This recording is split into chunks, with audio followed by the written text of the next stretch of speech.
kar je vojno garje zagrnilo domovino. France Gavrovšek mu je pošiljal poročila. Iz skromnih vesti, ki jih je mogel dati, je bilo razvidno, katere sile so bile že na delu. Toda ni bilo še jasno, kako se položaj razvija. Leta 1943 sem dobil glas, da je bil ubit moj brat France. Toda kdo ga je ubil? Istočasno so prihajale iz Severne Amerike poročila, ki so začela postavljati v senco generala Mihajlovića, sprva glavnega junaka. Začelo je prevladovati Titovo ime. Tudi ime partizanim je bilo jasno znamenje z orientacijo. Beseda OF, Osvobodilna fronta, je ustvarjala zmedo poleg partizanskega imena. Šele ko se je ves dim razkadil, sem zvedel, da so ubili mojega brata Italijani. Toda v kakšnih okoliščinah? Na cesti blizu Petkovca so partizani napravili napad na italijansko kolono. Par strelov pa so napadalci izginili. Za seboj pa so pustili mitraljez, na katerem je bilo ime Francelj Hladnik. Seveda so ga Italijani poiskali in ubili. Naš Francelj je moral izginiti, ker ni hotel v OF. Medtem je vojna divjala naprej. Tukajšnji komunisti, ki so prvi 2 leti zagovarjali Hitlerja, so se kar čez noč prelevili. Raje, kot da bi človek to razmišljal, sem molil. Sredi vseh teh pričakovanj, upanja ter strahu se je Hitlerjev zmagoslavni pohod v Rusijo ustavil. Sodelovanje ameriških, angleških in ruskih čet je Hitlerju začelo delati sive lase. Da ne bi komu storil krivice, je Hladnik s skrajno previdnostjo objavljal poročila v duhovnem življenju. Proti koncu leta 1944 so novice potovale bliskovito.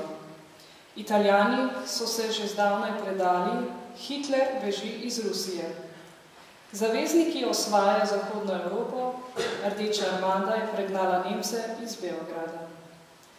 Minila je nato velika noč 45 in minil je maj, ne da bi mogel odkje dobiti kako jasno poročilo o tem, kako je doma.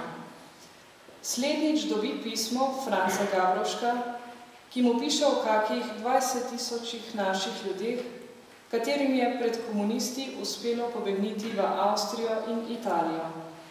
Sedaj so po begunskih taboriščih in čakajo kot duše v vicah, kdo jim bo pokazal, kam naj gredo.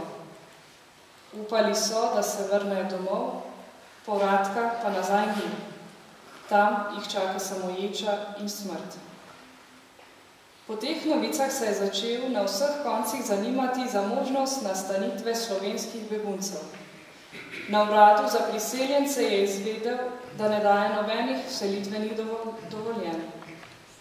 Obrnil se je v Čile in Peru, pisal na ministrstvo Santiago in v Limo.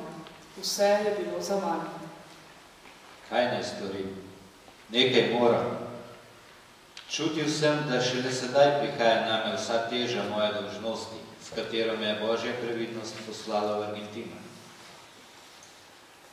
Pol leta je brez uspeha poskušal. Argentinsko gospodarstvo je bilo v takem položaju, da je bilo vsako priseljevanje prepovedano. Po uradni poti ni bilo možnosti priti do kakega visokega predstavnika na ministrstvih. Zato je poskusil preko znanke in res mu je uspelo priti do ministra za javno zdravstvo, dr. Ramon Carrillo, ki mu je odprl vrata do perona. On sam ga je spremil v vladno palačo 20. novembra 1946. Kako pomembno, sem premišljeval, ko sem čakal. Medtem je minister Carrillo razložil Peronu vso mojo zadevo. Pokličejo me in pred menoj stoji sam Peron. Ter ves uslužen in ljubezniv pravi. Že vem, zakaj pridete in vam dam častno besedo. Vsi, kateri imajo pogoje, ki jih določa ustava, naj pridejo, pa naj jih bo 10.000 ali še več. Takih ljudi mi potrebujemo. Tako se je končno odprla pot. Bil sem srečen. Takoj na to pa uvidel, da gre za res. Začutil sem novo skrb. Kam pa bom s 1000 teh ljudi? Prvo, kar sem jim sporočil, je bilo, naj se pripravijo na vsako delo, tudi na krampi cepi. Inteligentni naj kar pozabijo na svojo učenost. Tako se je delo zakladnika pravzaprav z dovoljenjem za vselitev šele začelo. Potrebno je bilo dobiti prostor za namestitev, delo, finančna sredstva in vse za nov začetek naših beguncev. Začel je iskati primerna zemljišča. Glavno upanje mu je bilo, da bodo begunci dobili zaposlitev, da se bo dobil denar za plačilo. 21. januarja 1948 je pristala ladja Santa Cruz, ki je pripeljala največje število pričakovanih potnikov. Zmagala si Devica slavna, zmagala hačo pekla. Vi komaj boš gospodovala, borcev kraljevi gospa. Bodi zdaj močno očite svoje, bodi do novih izvad.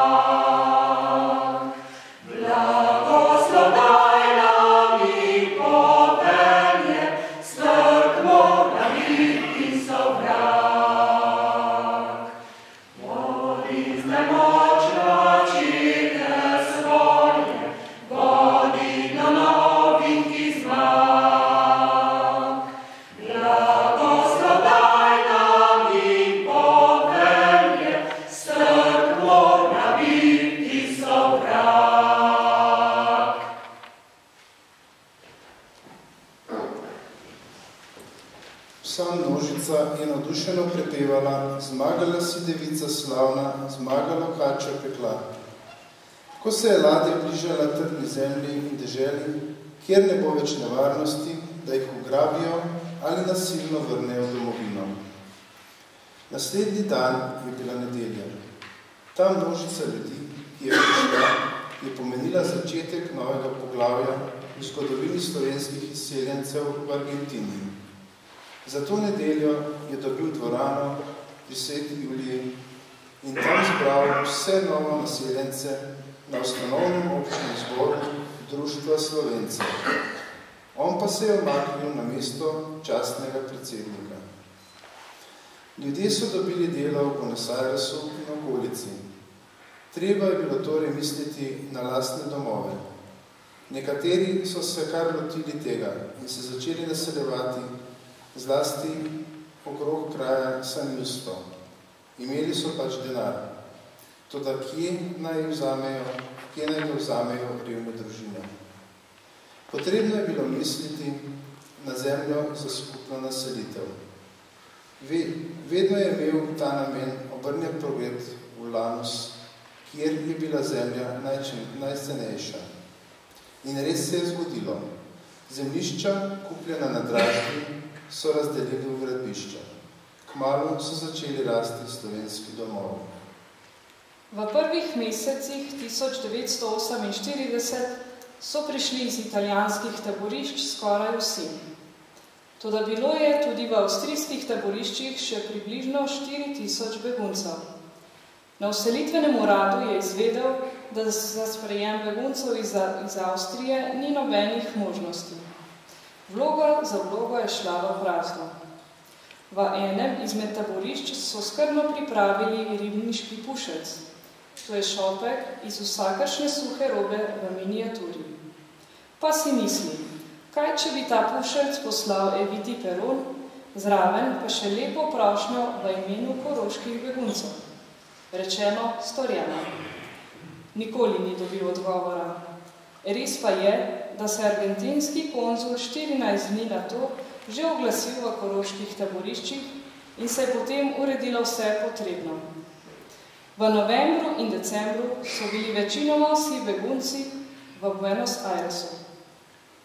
Vsa leta po prihodu v glavno mesto Argentine je služboval kot pomožni kaplan po različnih župnijah, da se je lahko preživljal in zadostil zahtevam cerkvene oblasti.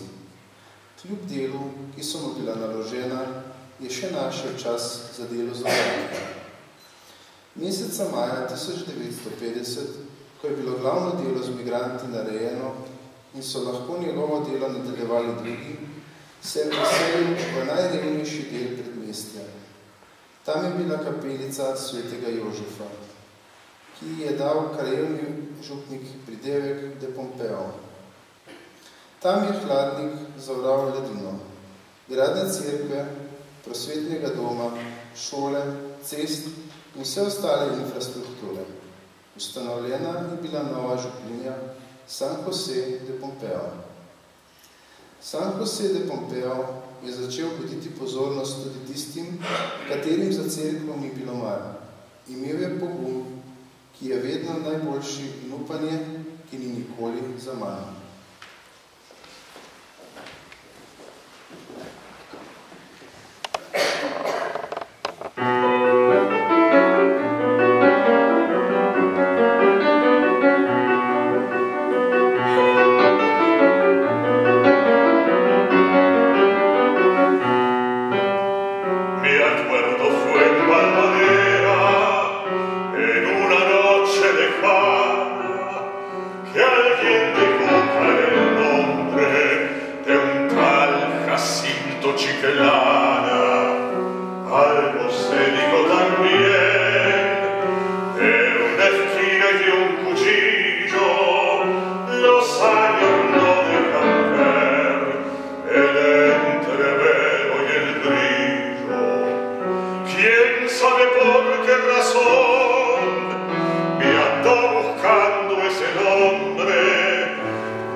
Nehvaležnost je plačilo tega sveta.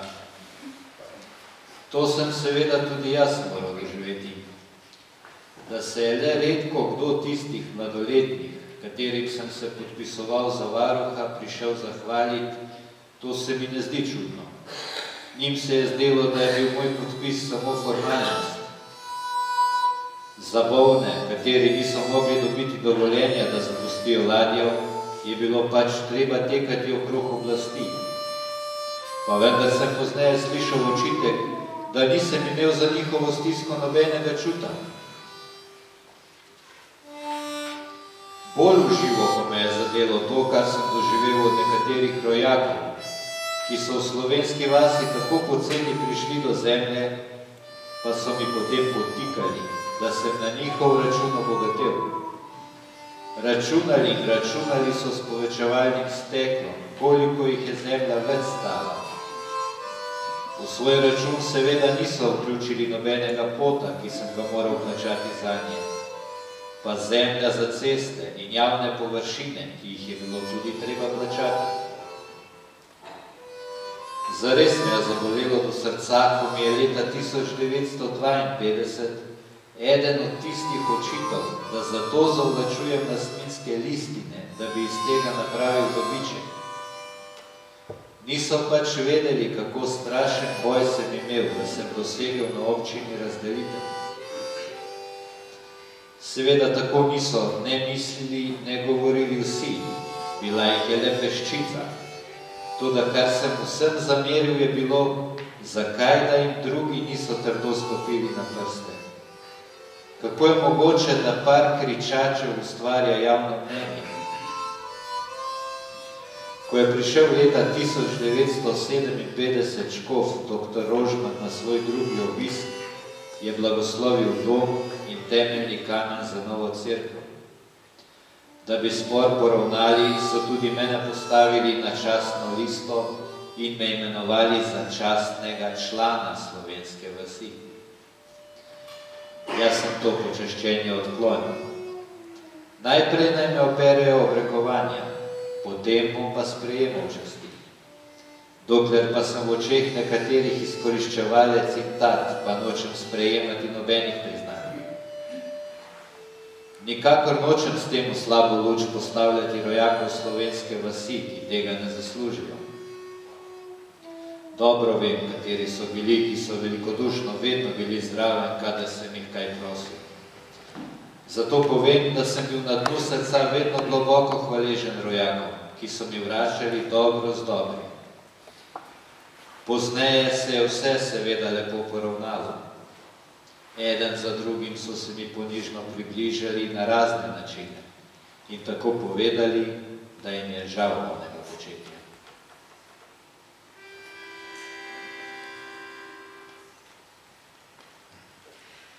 Naše planine, hribi doline, gozdovi zeleni, lepo razdeljeni. Pridi nazaj,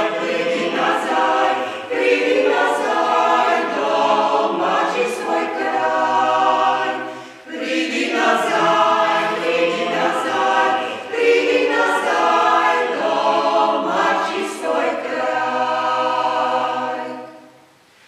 Male vasice, polja pšenice in reka šumiča na robu ravnice. Pridi nazaj, domači svoj kraj. Pridi nazaj, domači svoj kraj. Kako nebieska naša dežela, samajna lipa in vidno vesela. Pridi nazaj,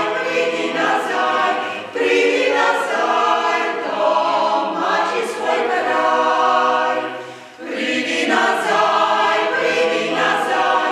Pridi nazaj, domači svoj kraj.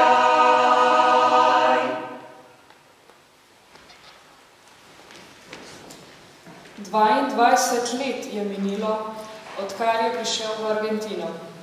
Povsem naravno po takem času, da se mu je zbudila želja, da obišče svoj daljni, ljubi dom. In tako se je po 22 letih odpravil na prvi in edini obisk domov. Prepotoval je Slovenijo po dolgem in počez. Obiskal sorodnike, prijatelje, znance in vse svoje vtise podrobno opisal in jih po vrnitvi objavljal v duhovnem življenju. Leta 1961, kmalu po veliki noči, je prejel škofije naročilo, naj skliče za naslednjo soboto svoje farno občestvo, ker da bo prišel sam generalni vikar po važni zadevi. Sklical je torej ljudi. Prišel pa je sam škof in z njim njegov tajnik. Le zakaj neki bi šlo? Pa spregovori škof monsignor Šel. Pogosto sem bil že v Pompeju in vsakič mi je obisk nudil obilo notranjega zadoščenja. Zrasla je v Fari nova šola, zida se novo župniško poslopje, celo nove župnije se tu ustanavljajo. Vsa čast vam vernikom, pa tudi čast vašemu župniku. Danes prihajam med vas v posebni zadevi. Odslej ne boste imeli več gospoda Janeza. Navzoči so se vznemirili in misli škof župnika vzeti in postaviti drugam. Škof ljudstvo pomiri in nadaljuje. Odslej boste imeli za župnika monsignorja Janeza Hladnika. Sveti oče Janez 23. je povišal vašega župnika monsignorja za velike zasluge, ki si jih je stkal najprej kot slovenski izseljenski duhovnik in nato kot župnik svetega Jožefa Pompeju. Nato ga škof povabi k besedi. Dejal sem, preuzvišeni, gotovo te časti nisem ne želel in ne pričakoval. Toda, če mi sveti oče to odlikovanje podeljuje, sem mu za to pozornost hvaležen. Zbranim vernikom pa sem dejal, ne mislite, da bo sedaj v Fari kaj drugače. Najprej vas bom prosil in nadlegoval za sodelovanje in žrtev, vi pa se zavedajte, da je bilo priznanje v moji osebi podeljeno vsej Fari. Na delo torej za Božje kraljestvo. Seveda si šolske sestre niso dale miru, dokler mi niso oskrbele monsignorske obleke. Nasmehnil sem se tej naglici. Osebno sem še tudi naprej rad v ponošeni obleki vozil samokolnico po župnijskem dvorišču. Bližnja slovenska vas pa je uporabila to priložnost, da se končno spravi z njimi. Izrabili so praznični dan 1. maja in mi pripravili slavnostni banket. Tudi moji verniki iz let pred drugo svetovno vojno so se hoteli izkazati.